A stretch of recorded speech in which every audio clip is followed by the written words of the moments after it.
بھلا تم نے اس شخص کو دیکھا جس نے اپنی خواہش کو اپنا معبود بنا رکھا ہے اور باوجود جاننے بوجھنے کے گمراہ ہو رہا ہے؟ تو اللہ نے بھی اس کو گمراہ رہنے دیا اور اس کے کانوں اور دل پر مہر لگا دی اور اس کی آنکھوں پر پردہ ڈال دیا۔ اب اللہ کے سوا اس کو کون راہ پر لا سکتا ہے؟ تو کیا تم لوگ نصیحت نہیں حاصل کرتے اور کہتے ہیں کہ ہماری زندگی تو صرف دنیا ہی کی ہے، کہ یہی مرتے اور جیتے ہیں اور ہمیں زمانہ ہی ہلاک کر دیتا ہے، اور ان کو اس کا کچھ علم نہیں، محض قیاس آرائیاں کرتی ہیں۔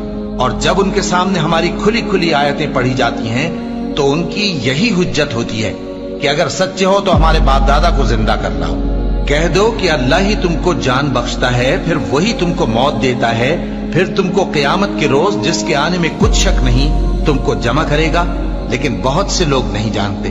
اور آسمانوں اور زمین کی حکومت اللہ ہی کی ہے، اور جس روز قیامت برپا ہوگی اس روز اہل باطل خسارے میں پڑ جائیں گے، اور تم ہر ایک فرقے کو دیکھو گے کہ گھٹنوں کے بل بیٹھا ہوگا، اور ہر ایک جماعت اپنی کتاب اعمال کی طرف بلائی جائے گی۔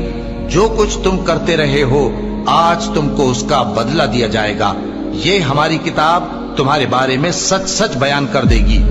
جو کچھ تم کیا کرتے تھے ہم لکھواتے جاتے تھے۔ اب جو لوگ ایمان لائے اور نیک کام کرتے رہے ان کا پروردگار انہیں اپنی رحمت کی بات میں داخل کرے گا، یہی کھلی کامیابی۔